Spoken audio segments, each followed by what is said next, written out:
It's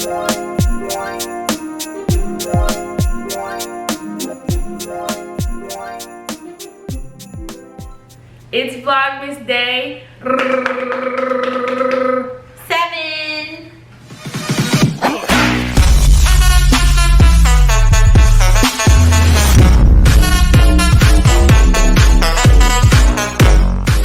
Hey YouTube, it's Bree. And it's Britt, and we're back with another video. Today we are gonna give you guys 5 tips to a healthy relationship.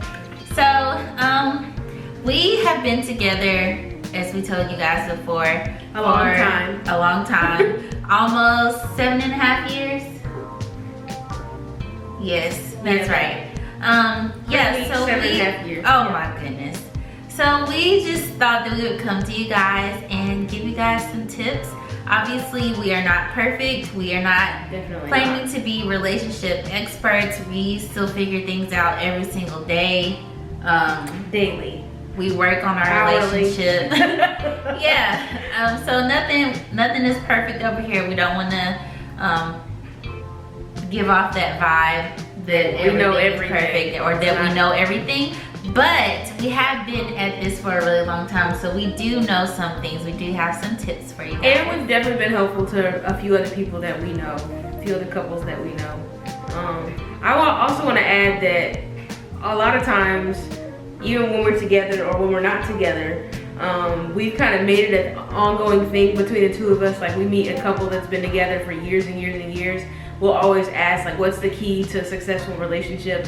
And we always find out something new. They all say something different, and we kind of take that and just add that to our, like, you know, little inner mind kind of list of things to keep our relationship fruitful and keep it kind of new and fruitful. I like that word. Keep it fruitful, yes. Keep it, you know, new and fresh, and, you know, just kind of keep it successful. Anyways, let's get into it. So let's get right into it. Tip number 5. Your business is your business. That's super important in a relationship because you never want to be with somebody who's going to share what's going on in your relationship with other people. You know, I know that people have best friends, and I know that people have moms, and I know that people have sisters and whatever. Honestly, I think it's important to keep things to yourself. A lot of times I don't share things with my friends unless I think it's going to be helpful to them. And you know, I never do that without the permission of Bree. Most times she's there when I'm sharing that type of information. So definitely keep your business your business. Yeah, and I would like to add that I know some people need to have someone else to talk to, so I think it's okay to find someone that you trust, one person maybe, or even a relationship therapist or whatever. It's okay to have an outlet to, you know, just kind of express yourself when you can't talk to your significant other, but I would just say just keep that very limited. Yeah, because you don't want their responses to be one-sided. And I think that that's kind of where it boils down. You hate to go to your brother or your mom or something and them to say, well, you need to break up with them because this, that, and the third. And that's not really where your heart is, you know? So I think keeping your business is super, super And important. also, at the end of the day, you always have to remember that most likely you are going to forgive that person, but the family member you told, the friend that you told, they are not going to be able to forgive that person. Exactly. So just keep that in mind. All right, tip number 4. Know when to just shut up. I think that this is one of the most important tips that we have. It's something that's been very hard for me and something that I've been working on just this past year. And you just have to know when everything is not worth an argument. And everything's not worth saying and hearing the response that comes after that, or dealing with what comes after that. And I also think that that's actually something that I heard from another couple.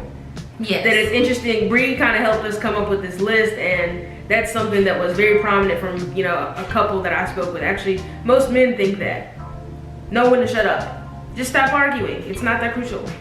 Yeah, and it's not that deep. That's what I tell myself constantly. Like, sometimes I know, like, I have a smart mouth, and there are things that I just want to say because I just know that it's gonna make her mad. But it's just like, first of all, are you in the mood to get in an argument? Like you have a test in the morning, she has to be at work at 7:40 and it's 2 o'clock in the morning. And it's 2 o'clock in the morning. Like, is it worth it? Is it really that deep? No. Usually it's not. So if you ask yourself that first, then usually you'll know when to close your mouth. Yes. All right. Tip number 3, take time to yourself. That's super, super important.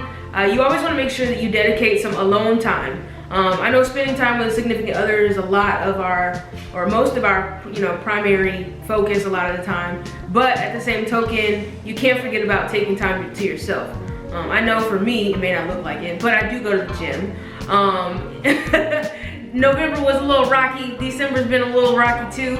But I think taking time for me to go to the gym, or anyone taking time for them to do something that they like to do, something that's not work related, something that's not relationship related, maybe it's family related, maybe it's going out with your best buds, maybe it's hanging out with your dog or your pet or whatever, but definitely spending time with yourself, playing video games. I mean, whatever it is, take time to yourself and take yourself not necessarily out of your relationship, but out of your situation for a moment, recollect, and then bounce back. I think that's super, super important.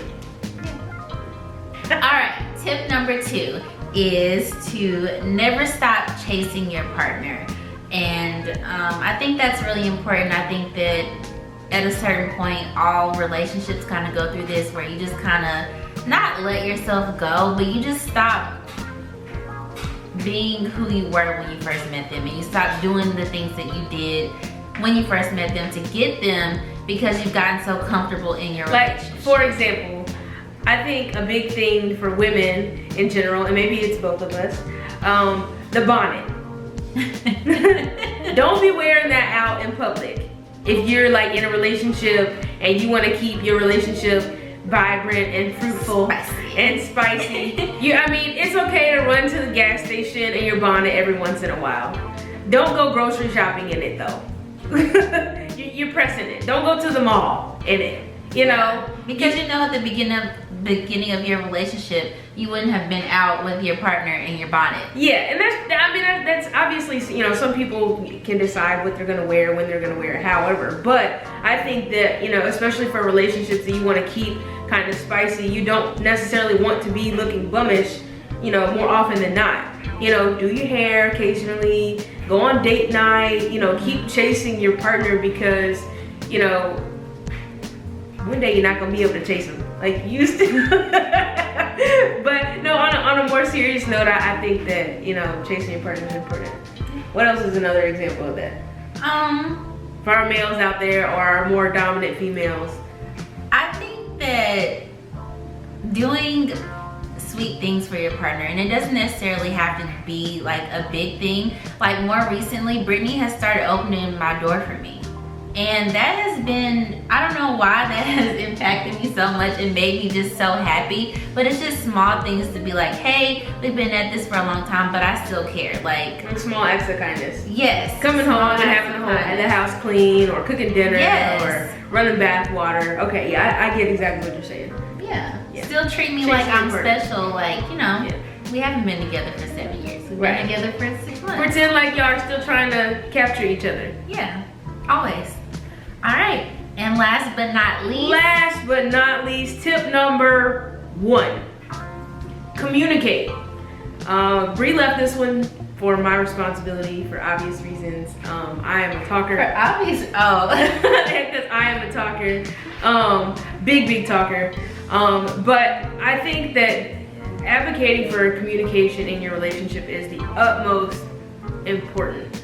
And I say that because communication embodies, spiritual communication. It embodies, nonverbal communication. It embodies, verbal communication, and all the above. I think that understanding, how your significant other communicates, how they're intimate with you, how they like you to be intimate with them, how their spiritual communication is. I think that's important for you guys to relate on, and beyond that, just communicating and speaking to one another. Sometimes Bree raises her voice and I have to be like, hey, wait a minute, you're hollering, why are you hollering? Or she has I get that from my granny. And I mean, sometimes she doesn't even mean anything by it. I don't at all. But for me, you know, it's easy for me to take offense to things because that's just who I am. Because I'm a communicator. I'm like, okay, well, what's wrong? Tell me what's wrong. And then, you know, I think it's super, super important. You know, a lot of people say, don't go to bed mad at each other. We try to do that. Of course, nobody's perfect. Sometimes we do go to bed mad at each other. But if you can communicate well enough and you can master that in your relationship, you know, you'll move mountains. And like I said, that's something that I discovered early on. Like we said, me and Bree have been together almost 8 years, and you know, discovering that at year 1, year 2 was super important because I don't know where we would be today without it. So that's very true. I think that communication is the utmost important, and you know, if you can't communicate with your partner, definitely make that a point to kind of execute, because like I said, you'll definitely see longevity if you can communicate with them. And I think that it's important to find out what kind of communication works for you and your partner. Everybody can't sit down and have a face-to-face conversation in the beginning. Sometimes you may need to write out your feelings. Sometimes you may need to text out your feelings so that, you know, you can kind of put everything out there. Everybody can be calm when they come into a face-to-face situation. If texting is better, I mean, email's a long shot, but if it works for you, it works. Yeah, you know? and so at one point in our relationship, we would get together on Sunday mornings and just kind of like talk about what's been going on for the week. Yeah, we would do like Sunday brunch. I mean, eventually we ran out of time to do that. Things got busy, but you know, you've got to make time for yourself, whether it's date night or whatever it is where you guys can catch up with each other. And just talk and be honest. Don't just say what the other person wants to hear. You have to be honest, and you have to be open to what that person might say. That's all we got for you today, guys. Thanks for following us on Instagram and giving us all those likes that y'all been giving us here lately. Sorry we got behind on our videos just a little bit, but we're back in action. Don't forget to like, comment, subscribe. Turn on your post notifications so you know when we upload a new video. Yes, that.